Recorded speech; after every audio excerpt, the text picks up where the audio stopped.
بسم اللہ الرحمن الرحیم۔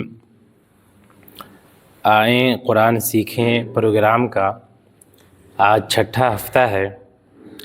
اس سے پہلے 5 ہفتوں تک آپ کے سامنے یہ بات آتی رہی کہ کون سا حرف کس جگہ سے نکلتا ہے، تفصیل سے آپ کے سامنے یہ بات آ چکی ہے۔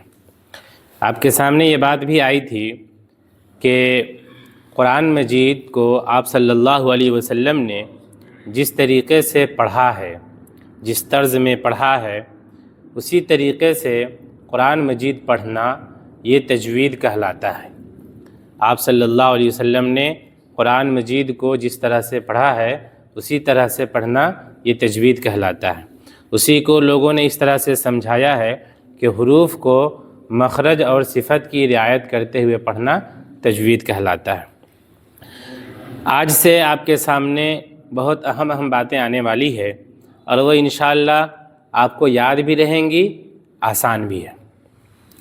سب سے پہلے آپ یہ سمجھیں کہ زبر، زیر، پیش 3 چیزیں ہیں۔ زبر، زیر، پیش۔ زبر جو ہوتا ہے وہ حرف کے اوپر ہوتا ہے اور پیش بھی حرف کے اوپر ہوتا ہے۔ جو زبر کی شکل ہے وہ ایسے ہے، زبر ایسے لکھاتا ہے کسی بھی حرف کے اوپر، جیسے الحمد میں الف کے اوپر کیا ہے وہ زبر ہے نا، اور دال کے اوپر جو ہے نا پیش ہے، پیش کا نشان ایسے ہے، پیش کا نشان کیا ہے ایسے ہے۔ تو حروف کے اوپر زبر ہے رہتا ہے اور پیش رہتا ہے، اور اس کے نیچے جو ہے نا وہ زیر رہتا ہے، جیسے الحمدللہ میں لام کے نیچے کیا ہے وہ زیر ہے، للہ میں پھر ہا کے نیچے زیر ہے۔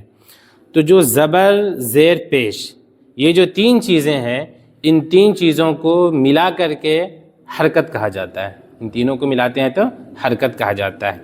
تو اب سمجھیے، حرکت کہتے ہیں زبر، زیر، پیش کو۔ حرکت کو پڑھنے کا طریقہ یہ ہے کہ ہم اس کو جلدی سے پڑھیں گے۔ اس کو پڑھنے میں آپ کو دیر نہیں کرنا ہے، اس کو کھینچنا نہیں ہے۔ جیسے الحمدو میں ہے نا دال، تو دال کے اوپر پیش ہے یعنی حرکت ہے، آپ اس کو کھینچ نہیں سکتے ہیں۔ آپ کو پڑھنا ہے الحمدللہ۔ اگر اس کو آپ نے پڑھا الحمدللہ، یہ غلط ہو جائے گا۔ کہ یہ جو حرکت ہے یعنی زبر، زیر، پیش، پورے قرآن مجید میں جس حرف کے اوپر بھی لکھا ہوا ہو فوراً آپ کو پڑھنا ہے، اس کو کھینچنا بالکل نہیں ہے۔ جیسے قل هو اللہ احد، تو ہا کے اوپر کیا ہے پیش ہے، حرکت ہے، اس کو کھینچیں گے نہیں، جلدی سے پڑھیں گے، ہو اللہ پڑھیں گے، ہو اللہ نہیں پڑھیں گے، وہ غلط ہو جائے گا۔ اسی طریقے سے احدن، احدن میں حمزہ کے اوپر کیا ہے زبر ہے، اور حمزہ کے اوپر کیا ہے زبر ہے۔ اس کے بعد ہے آہا، ہا ہے، ہا کے اوپر بھی زبر ہے، اس کو بھی کیا ہے جلدی پڑھنا ہے، اس کو کھینچنا نہیں ہے۔ احدن پڑھیں گے، اگر آپ نے پڑھا احدن یہ غلط ہو جائے گا۔ تو حرکت کہتے ہیں زبر، زیر، پیش کو۔ حرکت کو پڑھنے کا طریقہ یہ ہے کہ ہم اس کو جلدی سے پڑھیں گے، اس کو بالکل نہیں کھینچیں گے۔ تو حرکت کے بارے میں آپ نے سمجھ لیا۔ اب پورے قرآن مجید میں آپ دیکھ لیجئے، آپ نے بس ایک رول یاد کر لیا، اصول یاد کر لیا، پورا قرآن مجید پڑھنا آپ کے لیے آسان۔ جہاں بھی زبر آئے، زیر آئے، پیش آئے، فوراً آپ کو جلدی سے پڑھ لینا ہے، اس کو کھینچنا نہیں ہے۔ البتہ اگر کھڑا زبر ہو یا کھڑی زیر ہو یا الٹا پیش ہو تو اس کو کھینچ کر پڑھنا ہے۔ کھڑا زبر ہو، کھڑی زیر ہو یا الٹا پیش ہو تو اس کو کھینچ کر پڑھنا ہے۔ جیسے کہ میں آپ کو بتاتا ہوں، قل هو اللہ، اللہ میں لام کے اوپر کیا ہے کھڑا زبر ہے نا، وہ ایسے رہتا ہے نا، ایسے بالکل کھڑا ہی رہتا ہے، نام ہی ہے کھڑا زبر، تو وہ کھڑا رہتا ہے، اس کو آپ کھینچیں گے ہے نا، قل هو اللہ احد ہے نا، تھوڑا سا کھینچنا ہے۔ کتنا؟ تھوڑا سا اس کو کھینچنا ہے، جس سے سمجھ میں آ جائے کہ آپ نے اس کو کھینچا ہے۔ اور آسانی کے لیے یہ سمجھ لیجئے کہ زبر سے وہ فرق سمجھ میں آ جائے کہ زبر کو آپ نے پڑھا بالکل نہیں کھینچا، اور کھڑا زبر کو آپ نے تھوڑا سا کھینچا۔ اب اگر آپ نے اس کو پڑھا قل هو اللہ احد، لاہ احد، یہ غلط ہو جائے گا، اس لیے کہ اس کو کھینچ کر پڑھنا ہے۔ تو قل هو اللہ احد، اس کو کھینچتے ہیں۔ اب اسی میں آگے دیکھیے وَلَمْ يَكُنْ لَهُ كُفُوًا أَحَدٌ، لام کے بعد جو ہا ہے تو اس کے بعد جو ہے نا الٹا پیش ہے. الٹا پیش جو ہے نا ایسے لکھاتا ہے, تو کوما کی طرح جو ہے نا وہ الٹا پیش لکھاتا ہے. تو پیش تو ایسے رہتا ہے, پیش ایسے لکھاتا ہے, اور الٹا پیش ایسے لکھاتا ہے. اگر اس سے بھی سمجھ میں نہ آئے تو آپ یہاں پر دیکھ لیجئے سورہ اخلاص میں قل هو اللہ احد میں ولم یکن لہو, تو یہ جو لہو ہے, لہو میں جو ہا ہے اس کو تھوڑا سا کھینچ کر پڑھنا ہے. اگر آپ نے اس کو پڑھا لہو کفوون, یہ غلط ہو جائے گا, یا ایسا مانا جائے گا گویا کہ آپ نے اس کو پیش کے انداز میں پڑھا ہے. اور یہیں پر دیکھ لیجئے کفوون میں کاف کے اوپر پیش ہے, اس کو ہم نہیں کھینچیں گے اس لیے کہ وہ حرکت ہے, اس لیے کہ وہ حرکت ہے. تو اللہ میں لام کے اوپر کھڑا زبر ہے, اس کو کھینچتے ہیں. لم یکن لہو, ہا کے اوپر کیا ہے الٹا پیش ہے, ہم اس کو کھینچتے ہیں. اور اگر کہیں پر آپ کو کھڑی زیر بھی نظر آ جائے تو وہاں پر بھی آپ کو کھینچ کر کے پڑھنا ہے. جیسے آپ یہاں پر دیکھ لیجئے سیصلا نارن, سورۃ اللہب میں دیکھ لیجئے سیصلا, لام کے اوپر کھڑا زبر ہے, اس کو ہم لوگ کھینچ کر کے پڑھتے ہیں. اسی طریقے سے ما اغنا, تو نون کے اوپر کھڑا زبر ہے, ہم نے اس کو کھینچ کر کے پڑھا. تو جہاں بھی پورے قرآن مجید میں آپ کو نظر آ جائے کھڑا زبر تو آپ اس کو کھینچ کر کے پڑھیں. اسی طریقے سے آپ یہاں پر دیکھ لیجئے انہو کان توابا, ہے نا, اذا جاء میں انہو ہا کے اوپر کیا ہے الٹا پیش ہے, تو اس کو بھی کھینچ کر کے پڑھنا ہے. تو اچھی طرح سے ذہن میں بٹھا لیجئے کہ زبر زیر پیش کو بالکل نہیں کھینچنا ہے, اس کو جلدی سے پڑھنا ہے. اور جو کھڑا زبر ہے, کھڑی زیر ہے یا الٹا پیش ہے, اس کو تھوڑا سا کھینچ کر کے پڑھنا ہے. اسی طریقے سے ایک اور چیز سمجھیے, ایک آپ نے دیکھا ہوگا دو زبر دو زیر دو پیش, ہے نا, دو زبر دو زیر دو پیش.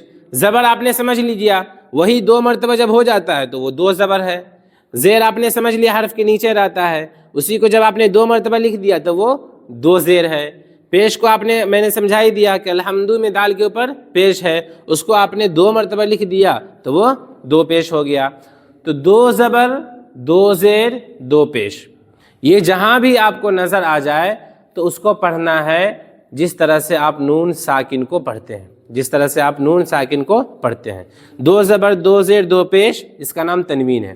جیسے زبر زیر پیش کا نام حرکت ہے, اسی طریقے سے دو زبر دو زیر دو پیش کا نام کیا ہے, تنوین ہے. تنوین کو پڑھنے کا طریقہ یہ ہے جیسے کہ آپ نون ساکن کو پڑھتے ہیں. ساکن تو سمجھ ہی رہے نا, ایسے جو لکھا ہوا رہتا ہے جزم, ہے نا, تو جزم جیسے ہے نا الحمدو, تو الف کے بعد حمزہ کے بعد لام ہے, تو لام کے اوپر جو ہے نا اس کا نام ہے جزم, اس کا نام کیا ہے, جزم ہے. اسی طریقے سے حمدو, تو ہا کے بعد جو میم ہے, میم کے اوپر کیا ہے نا یہ جزم ہے, تھوڑا سا پیش کی طرح وہ رہتا ہے, بس پیش میں ایسے رہتا ہے اور جزم میں ایسے رہتا ہے نا, ملا ہوا نہیں رہتا ہے. ہاں دال کی طرح, جزاک اللہ, دال کی طرح, بہت اچھا آپ نے کہا, دال کی طرح, اس کو چھوٹا سا دال آپ سمجھیے. تو یہ جو جزم ہے نا, تو جزم اگر نون کے اوپر جزم ہے, جیسے آپ نے پڑھا انت, انت, تو انعمت ہے, انعمت, تو انعمت میں نون کے اوپر کیا ہے, جزم ہے, تو اس کو پڑھنے میں کیسا لگا, انعمت, ہے نا, انعمت. تو اسی طریقے سے تنوین کی بھی آواز ہوتی ہے, جیسے توابا, ہے نا, اذا جاء نصر اللہ میں جو توابا ہے, تو با کے اوپر جو ہے نا وہ دو زبر ہے.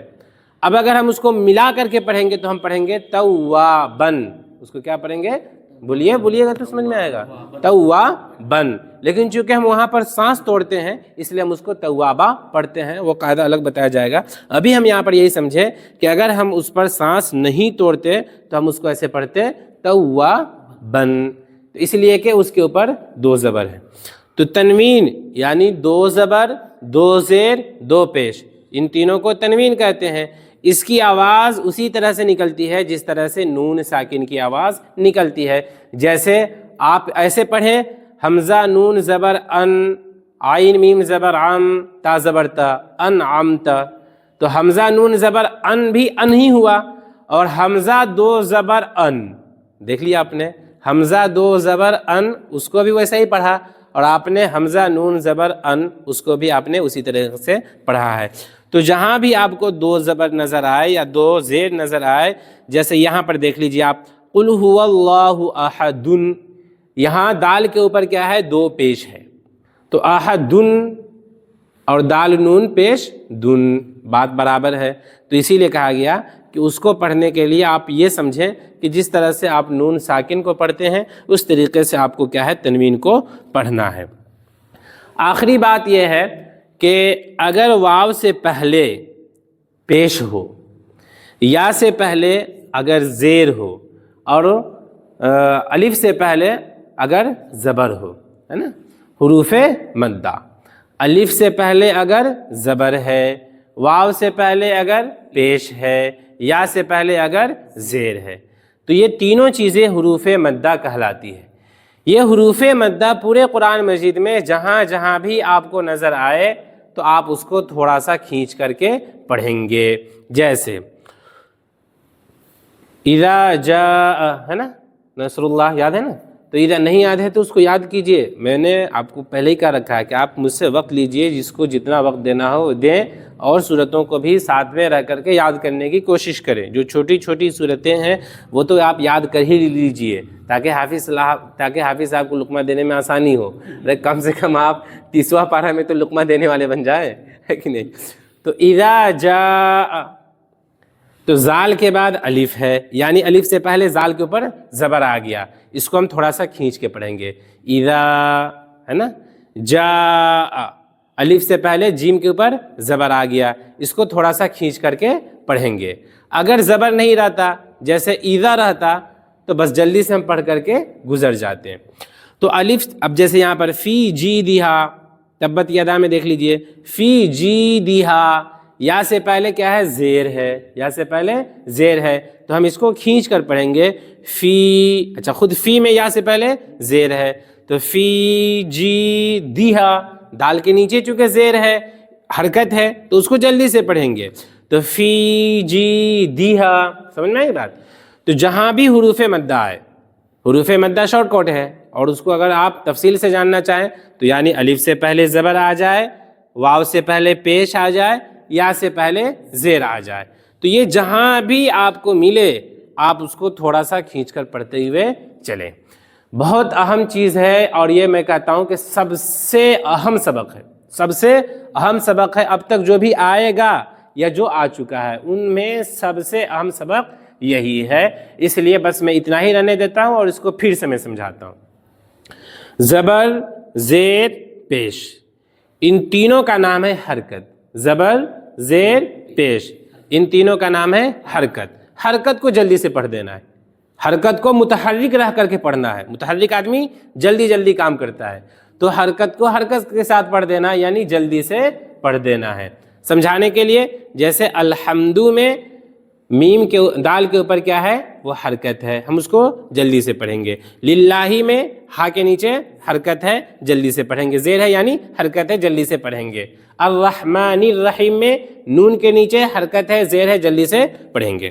تو حرکت یعنی زبر، زیر، پیش، ان تینوں کو جلدی پڑھ دینا ہے۔ کھڑا زبر، کھڑی زیر، الٹا پیش، کھڑا زبر، کھڑی زیر، الٹا پیش، یہ جہاں بھی آپ کو نظر آئے اس کو آپ تھوڑا سا کھینچ کر پڑھیں گے۔ سمجھانے کے لیے، جیسے قل هو اللہ، تو اللہ کے لام کے اوپر کیا ہے؟ یہ کھڑا زبر ہے، اس کو ہم تھوڑا سا کھینچ کر پڑھیں گے۔ وَلَمْ يَكُنْ لَهُ كُفُوًا، تو لہو میں ہا کے اوپر الٹا پیش ہے، اس کو ہم تھوڑا سا کھینچ کر پڑھیں گے۔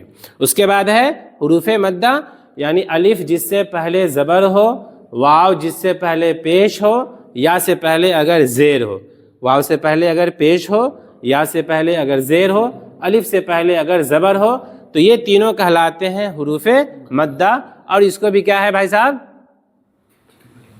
کھینچ کر پڑھنا ہے، اس کو کیا ہے نا؟ کھینچ کر پڑھنا ہے۔ یہ سبق یاد کرنے والا ہے، صرف سننے کے لیے نہیں، سبق بھی یاد کرنا ہے، تو اس کو جو ہے نا تھوڑا سا کھینچ کر کے پڑھنا ہے۔ سمجھانے کے لیے، جیسے تبت یدا، ہے نا، اس کو ہم نے کھینچا، اذا جاء، فی جی دیہا، یہ سب کے سب کیا ہے؟ کھینچنے والا ہے نا، تو اس کو آپ لوگ یاد کر لیجئے گا۔ پورے قرآن مجید میں یہ سب سے زیادہ استعمال ہونے والا ہے، اور عام طور سے لوگ اسی میں غلطی کرتے ہیں. جو لوگ کچھ عمر کے ہو جاتے ہیں تو وہ لوگ اسی طریقے سے قرآن پڑھتے ہیں، قل هو اللہ احد، ہے نا. تو یہ ہر چیز کو وہ کھینچتے رہتے ہیں، ہے نا. تو وہ ہر چیز کو کھینچتے رہتے ہیں. تو وہ ایسا نہ کریں، ان کو کوشش کرنا چاہیے کہ حرکت کو جلدی سے پڑھیں، اور جہاں حروف مدہ ہو یا کھڑا زبر ہو، کھڑی زیر ہو، الٹا پیش ہو، صرف انہی حروف کو کھینچیں. اب میں اس کو کیا ہے مشق کرا دیتا ہوں، آپ لوگ بھی ساتھ میں مشق کریں.